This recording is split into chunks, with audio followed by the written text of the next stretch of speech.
قربانی کرنے کا آسان طریقہ۔ جب ہم قربانی کا ارادہ کریں تو جانور کو اچھی طرح سے کھلا پلا کر تیار کر کے قربان گاہ تک لے جائیں، پھر اسے اس طرح زمین پہ گرائیں کہ بائیں پہلو پہ اسے لٹائیں کہ اس کا جو رخ ہے، چہرہ ہو، وہ قبلہ کی طرف ہو، اور اس کا سر دکن جانب اور دھڑ اتر جانب ہو۔ یہ ہمارے ملک کے اعتبار سے ہے، یعنی ہندوستان کے اعتبار سے۔ اب جب ذبح کرنے لگیں تو اس کا خاص خیال رکھیں کہ سب سے پہلے بسم اللہ اللہ اکبر پڑھ لیں، اس کے بعد یہاں سے ہم ذبح کرنا شروع کریں گے۔ سب سے پہلے پہلا رگ کٹے گا، پھر دوسرا رگ، پھر تیسرا اور چوتھا۔ جب تک یہ 4 رگ نہ کٹے تب تک کہ آپ کو ذبح کرتے رہنا ہے، یعنی رگیں کاٹتے رہنا ہے، اور یہ وہ کریں جنہوں نے بسم اللہ اللہ اکبر پڑھا ہے۔ ایسا نہ ہو کہ ہمارے معاشرے میں جو غلطیاں دیکھی جاتی ہے کہ مثلاً جو ذبح کرنے کے لیے آتے ہیں، خواہ وہ امام صاحب ہوں یا محلے کے پڑھے لکھے لوگ، تو وہ جب ذبح کرتے ہیں ابھی 1-2 رگ ہی کاٹتے ہیں کہ جو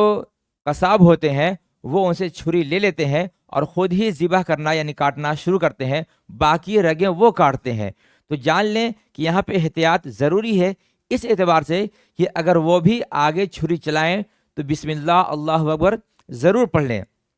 اور اگر ایسا نہیں کرتے ہیں، بغیر بسم اللہ اللہ اکبر پڑھے ہوئے وہ چھری چلاتے ہیں، تو جان لیں کہ یہ جانور حرام ہو جائے گا، آپ کا جانور بھی جائے گا اور آپ کی قربانی بھی جائے گی۔ اس لیے چاہیے یہ کہ احتیاط کے ساتھ وہی ذبح کریں جنہوں نے بسم اللہ اللہ اکبر پڑھا ہو۔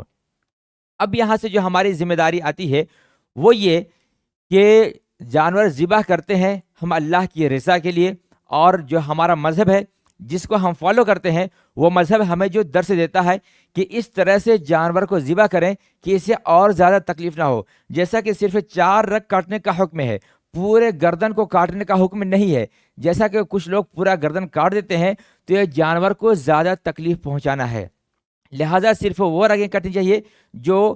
کھانا کا رگ ہوتا ہے جس سے کھانا اندر جاتا ہے، دوسرا وہ رگ جس سے سانس اندر جاتا ہے یعنی ہوائیں، تیسرا وہ جو دماغ سے جڑا ہوتا ہے جس سے دماغ میں خون پہنچتا ہے۔ تو یہ 2 رگیں ہوتے ہیں، کل ملا کر یہ 4 رگیں، ایک کھانا کے لیے، ایک ہوا کے لیے، دوسرا یعنی سانس کے لیے، اور پھر یہ دونوں دماغ تک جا کے جڑتا ہے جس سے دماغ تک خون پہنچتا ہے۔ تو اس کے کٹنے کے لیے کٹنے کے جو مقاصد ہیں وہ یہ ہیں کہ اس سے جانور آسانی سے وہ مر جاتا ہے اور اسے زیادہ تکلیف نہیں ہوتی ہے، لیکن اس سے زیادہ کاٹنا یہ جانور کو تکلیف پہنچانا ہے، اس لیے ادھر زیادہ نہیں کاٹنا ہے۔ کچھ لوگ پورا گردن جدا کر دیتے ہیں، تو ایسا بھی نہیں کرنا ہے۔ اس کے علاوہ اب ذبح کرنے کے بعد جو ذمہ داری آتی ہے وہ یہ کہ جب تک کہ جانور کے اندر سے روح نکل نہ جائے، یعنی اس کا جسم ٹھنڈا نہ پڑ جائے، تب تک کہ اسے اور کوئی تکلیف نہ پہنچائی جائے۔ بعض لوگ کیا کرتے ہیں کہ ابھی ذبح کیے اور پھر فوراً اس کے کھال اتارنا شروع کر دیتے ہیں، یا پھر اس کے دل میں یہاں پہ سوراخ کر کے اسے جلد سے جلد ٹھنڈا کرنا چاہتے ہیں۔ یہ جانور کو زیادہ تکلیف پہنچانا ہے، لہٰذا اسلام یہ کہتا ہے کہ جانور کو اتنا ہی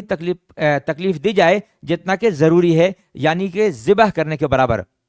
ہمارے معاشرے میں کیا دیکھا جاتا ہے کہ جلدی کے لیے کچھ لوگ جو قصاب ہوتے ہیں وہ ابھی جانور ٹھنڈا ہوتا بھی نہیں ہے اور اسے کھال اتارنے لگتے ہیں۔ یہ پسندیدہ نہیں ہے، اسلام اس سے منع کرتا ہے۔ لہٰذا میں گزارش کروں گا ان گھر والوں سے کہ آپ ایسے لوگوں کو تھوڑا سا سمجھائیں یا تھوڑا پابند بنائیں کہ آپ نے جب انہیں اسی کام کے لیے بلایا ہے تو تھوڑا سا صبر کر لیں، انتظار کر لیں کہ جب جانور ٹھنڈا ہو جائے، یعنی اس کے جسم سے روح نکل جائے، تب پھر اس کے جسم سے کھال اتارا جائے۔ یہ ہماری ذمہ داری ہے۔ اس کے علاوہ ہم سب اسلام کے ماننے والے ہیں، ہماری ذمہ داری یہ بھی بنتی ہے کہ قربانی کی وجہ سے کسی اور کو کوئی تکلیف نہ پہنچے۔ کبھی کبھی دیکھا جاتا ہے کہ کچھ لوگ گندگی پھیلاتے ہیں، آس پاس کے ماحول خراب ہوتے ہیں، بدبو ہوتی ہے یا گندگی پھیلتی ہے، تو ہماری یہ ذمہ داری ہے کہ ہم جس مذہب کو مانتے ہیں اس مذہب نے ہمیں جو درس دیا ہے وہ یہ کہ اپنی ذات سے کسی کو تکلیف نہ پہنچائیں۔ اس لیے ہمیں چاہیے کہ ہم صفائی کا خیال رکھیں اور کوئی بھی ایسی حرکت نہ کریں جس کی وجہ سے دوسرے کو تکلیف ہو، اور خاص خیال رکھیں کہ جب جو جانور کے اندر سے گندگی نکلتی ہے اسے جب ہم پھینکتے ہیں تو اس کے لیے ایک گڑھا کھودیں اور اس کے اندر دفن کر دیں، تو اس طرح سے بدبو نہیں پھیلے گی۔ اور اس ایک بات کا خاص خیال رکھیں کہ جب ہم